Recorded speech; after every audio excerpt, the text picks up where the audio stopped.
Partial fractions, a process to split the fractions apart with polynomials in them, and after simplification we get the same expression.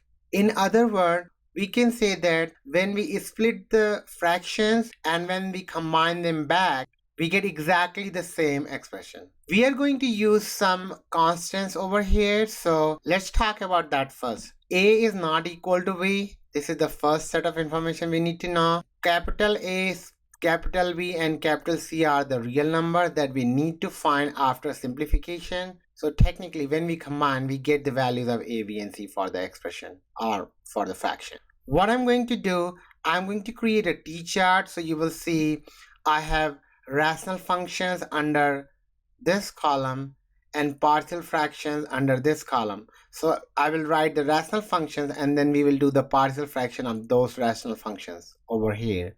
So our first rational function is px plus q over x minus a x minus b. If we have this kind of rational function, as you can see, numerator has lower order than denominator. So what we need to do, we can split this as a over x minus a plus b over x minus b. The next function that we have is px plus q over x minus a square.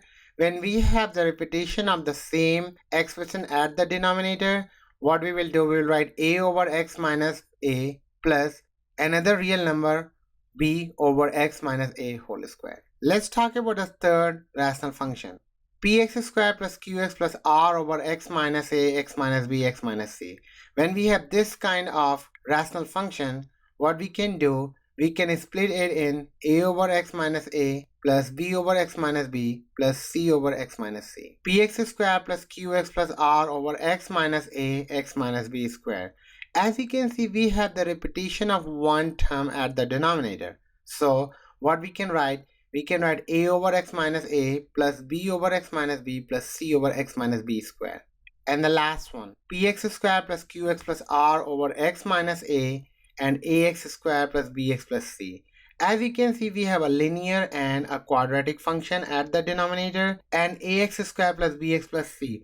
We cannot find the factor of this quadratic, so what we need to do, we can write a over x minus a plus bx plus c over ax square plus bx plus c, where numerator is a linear function and the denominator is quadratic function.